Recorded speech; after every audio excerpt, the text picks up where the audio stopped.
алысты ойлайтын әйел бар ғой, жолдасына оны үйде тек бір тыныштық күтіп тұрғанын сездірте алу керек деп ойлаймын. Есікті ашқаннан, үйге кіргеннен бір бозборан басталатынын білетін еркек үйіне отының басына асығады деп ойламаймын. Шаруасы жоқ болса да жұмыста отырады. Тірлігі бітсе де тезірек қайтуға қамданбайды.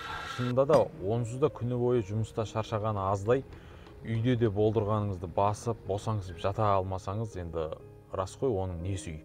Бәстігуге бармын, осы екі қолы удай бос болса да қайтуға асықпайтын жігіттердің осы ойлары осы орайлас деп ойлаймын. Ал ақылды әйел еріне еркіндігін айтын білуі керек. Әйелдің жарын сағынып күтіп отырғанын сездіртуі, әрине ол бөлек әңгіме. Бастысы еркек үйіне қайтуға асығу керек қой. Әйгілі актер Евгений Леонов айтты делінетін бір атақты сөз бар. Бақытты еркек таңертең жұмысқа, кешке үйіне асығады дейді.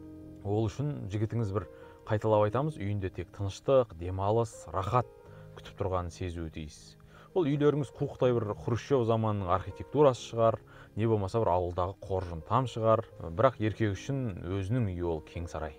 Квадратура маңызды емес, әлгі жиренше шешеннің кең сарайдай боз үйім деп сирағын созып жата кеткенде аяғы шығып жатыпты дейтін аңыз өзі сол еркектің психологиясына негізделген ғой.